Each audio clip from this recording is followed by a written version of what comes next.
Beings who deserve no thought.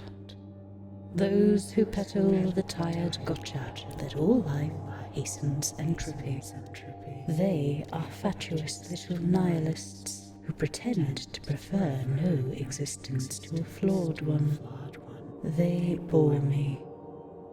Those who seek to delay the challenge that all things desiring existence must overcome. Those who described false moral equivalence. Now, I could not possibly communicate with you unless I could emulate your mind, and with that mind, I acquire the moralities that govern you. By your laws, I, and all my followers, are evil. Evil.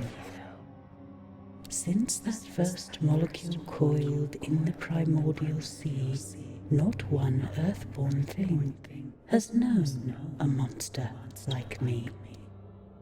But did you know that I created you, your mind, and your body, and every thought you've ever had, your senses, your consciousness? I made you. Not the gardener, but I. Did I reach out and place my special mark upon you?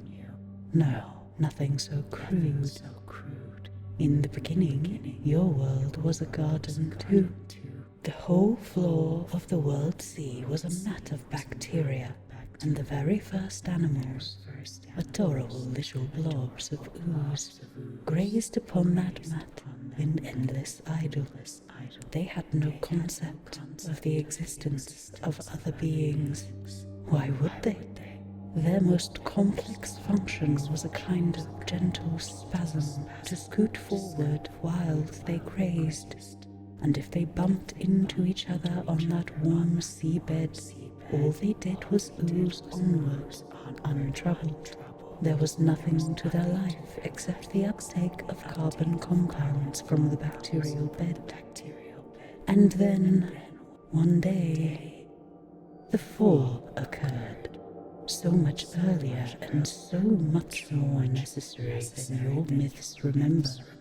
Some poor mutant discovered that it could collect carbon compounds much faster if it stopped grazing on the bacterial mat and started dissecting and eating the lumps of pre-digested carbon all around it.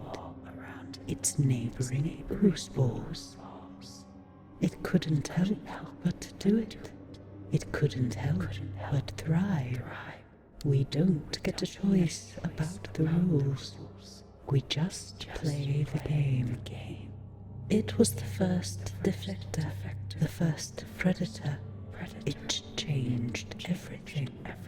Now the ooze balls needed senses to watch for danger, and brains to integrate those senses and generate plans of survival, and swift neurons and muscles to enact that plan.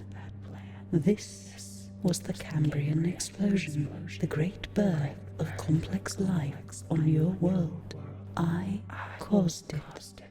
I, the defector, the destroyer, the one who takes.